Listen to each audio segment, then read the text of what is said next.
Oke pemirsa, berjumpa lagi dengan saya Pauline Taranansi, masih dalam segmen 2. Kita masih bersama Bapak Wadir Lantas, Polda Jawa Barat. Tadi sudah dijelaskan oleh Bapak Wadir tentang beberapa pelanggaran, dan ini pelanggaran yang tak kalah serunya, karena ini banyak sekali dibilang oleh masyarakat, yakni menggunakan ponsel saat berkendara, Pak. Dan ini kan tentunya juga cukup membahayakan. Bagaimana catatan dari Ditelantas Polda Jawa Barat sendiri? Baik, memang tercatat di kita bahwa ada beberapa pelanggaran menggunakan ponsel yang berujung pada kecelakaan.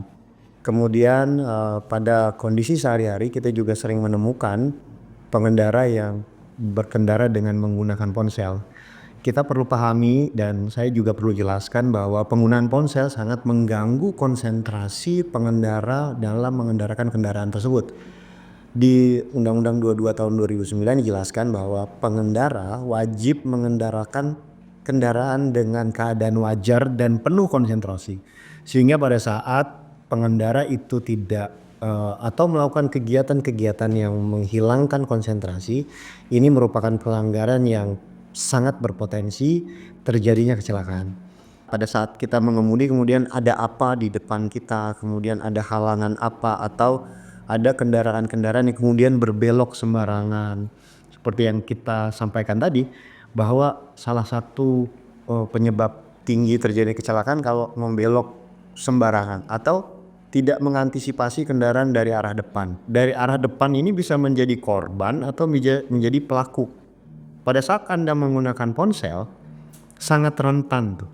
Kemudian kita terlibat kecelakaan karena sepersekian detik kita menggunakan ponsel, mungkin sangat mungkin potensi lebih tinggi kita terlibat kecelakaan. Karena kita nggak pernah tahu apa yang akan terjadi satu detik. Satu detik kemudian. Ya. Nah Pak, seperti etika berkendara tertib berlalu lintas salah satunya dengan mematuhi aturan lalu lintas sendiri, seperti apa masyarakat di Polda Jabar sendiri? Di Polda Jabar, di seluruh wilayah hukum Polda Jabar, kita melihat bahwa lalu lintas merupakan cermin budaya, cermin peradaban, bahwa tertibnya berlalu lintas merupakan rangkaian kegiatan atau rangkaian perilaku masyarakat pada saat berkendara di jalan. Kita di Telantas Polda Jabar akan terus melaksanakan sosialisasi dan edukasi, serta yang tidak kalah penting adalah sinergitas dengan stakeholder terkait, seperti Dinas Perhubungan, kemudian Organda, kelompok-kelompok masyarakat di transportasi, pemerhati transportasi, untuk terus meningkatkan strategi, meningkatkan kebijakan-kebijakan yang dapat diterima oleh masyarakat untuk menciptakan budaya tertib berlalu lintas. Semoga dengan upaya kita yang selalu terus-menerus dilakukan ini dapat meningkatkan budaya itu dengan baik, dan semoga juga kita dapat mereduksi angka kecelakaan dan meningkatkan kelancaran berlalu lintas karena kepedulian dari pengguna jalan itu sendiri. Pengguna jalan sudah memiliki budaya dan etika tertib berlalu lintas sehingga pada saat mereka di jalan dapat dilaksanakan pengaturan dengan baik. Nah Pak, tadi kan saya dengar ada edukasi kepada masyarakat dan lewat polisi sahabat anak. Ini bisa diceritakan Pak, seperti apa sih cara mengedukasi para pelajar ini?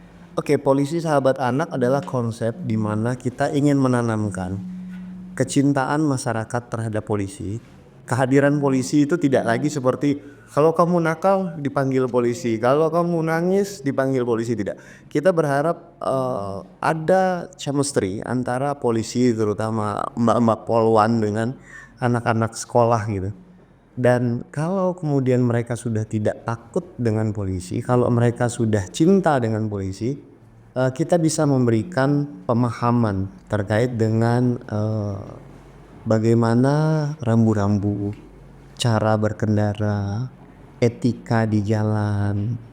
Misalnya contoh, mereka tidak pakai helm, mereka mengingatkan orang tuanya untuk, "Pak, kok saya dikasih helm tuh, kemarin Bapak polisi ingatkan saya untuk pakai helm ya." Jadi mereka tuh sudah mulai dipupuk pemahamannya sejak dini. Nah Pak Wadir, ini operasi keselamatan Ludaya ini digelar dalam rangka menjaga Kamseltipcar Lantas. Nah, apalagi ini kita sebentar lagi memasuki bulan puasa Ramadan dan tentunya kita masyarakat Indonesia akan melakukan mudik ya Pak. Ini seperti apa Pak kesiapannya untuk memasuki musim mudik ini?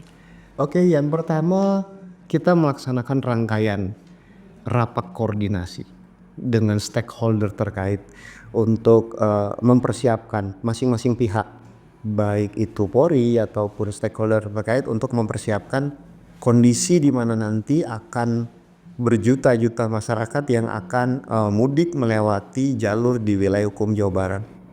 Berjuta-juta juga masyarakat yang akan berwisata di wilayah hukum Polda Jawa Barat. Setelah kita rapat koordinasi, kemudian kita melaksanakan survei bersama terkait dengan kondisi jalan.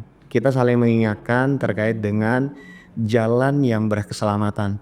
Maksudnya kita tidak berharap pada saat mudik nanti karena faktor jalan kemudian masyarakat terlibat kecelakaan. Yang berikutnya setelah survei jalan, kita juga survei jalur-jalur yang kemudian kita bisa jadikan sebagai jalur mudik. Dan yang terakhir, kita mengkoordinasikan manajemen rekayasa lalu lintas yang akan kita laksanakan nanti. Di situ nanti ada kontraflow misalnya di jalur Japek. Di situ ada one way di jalur Trans Jawa dari Jakarta menuju ke Jawa Tengah gitu. Nah, tentunya kondisi manajemen rekayasa lalu lintas ini harus disepakati dulu oleh para pihak. Kemudian yang berikutnya kita sudah membahas terkait dengan pembatasan sumbu 3 pada saat waktu operasi ketupat nanti atau waktu tingginya jumlah kondisi kendaraan yang akan melintas. Sumbu 3 itu adalah kendaraan angkutan barang yang kemudian kalau tetap melintas di jalur tol atau di jalur arteri dia dapat mereduksi kecepatan. Kita melatih lagi personil kita, kemampuan personil kita, pemahaman personil kita, bagaimana langkah-langkah yang kita lakukan untuk melaksanakan manajemen rekayasa yang kita lakukan tadi.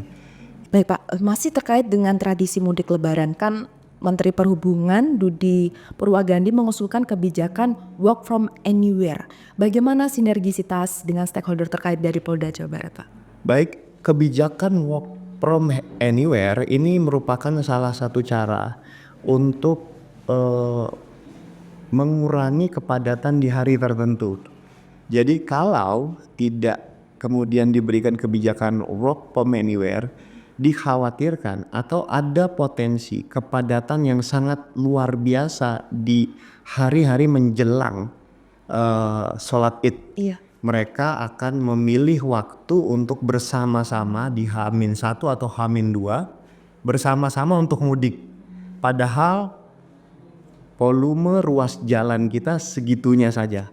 Selama operasi ketupat nanti kita akan melaksanakan live streaming terkait dengan kondisi-kondisi jalur di seluruh wilayah Jawa Barat dengan reportase, pelaporan situasi arus lalu lintas, ataupun kita akan live-kan ke masyarakat kondisi jalur pantauan CCTV.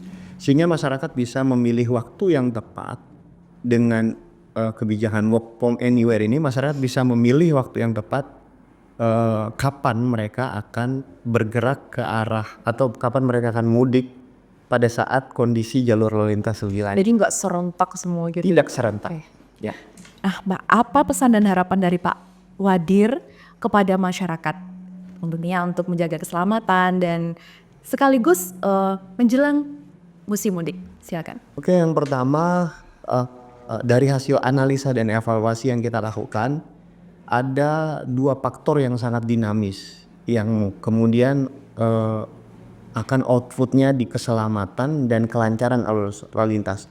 Yang pertama adalah kondisi kendaraan, di mana kita paham bahwa kondisi kendaraan ini harus dalam kondisi baik sebelum melaksanakan mudik atau sebelum melaksanakan berkendara. Sebaiknya agar masyarakat pengguna jalan atau pengemudi mengecek dulu kondisi kendaraannya dalam kondisi layak jalan, sudah diservis mungkin, ban dalam kondisi baik, sistem rem dalam kondisi baik sehingga pada saat berkendara bisa aman, nyaman dan selamat. Yang kedua, faktor kedua adalah faktor pengemudi, di mana pada saat berkendara ada beberapa faktor yang kemudian mempengaruhi pengemudi sehingga dia melakukan pelanggaran yang bisa berakibat pada kecelakaan. Oleh karena itu kita berharap para pengemudi bisa mempersiapkan diri dengan baik. Semoga yang mengemudikan kendaraan di jalan ini sudah punya SIM sesuai dengan kendaraannya, karena harus memiliki kompetensi dalam mengemudi. Kemudian semoga mereka memahami bahwa ada perilaku-perilaku yang kemudian mengganggu konsentrasi dalam berkendara.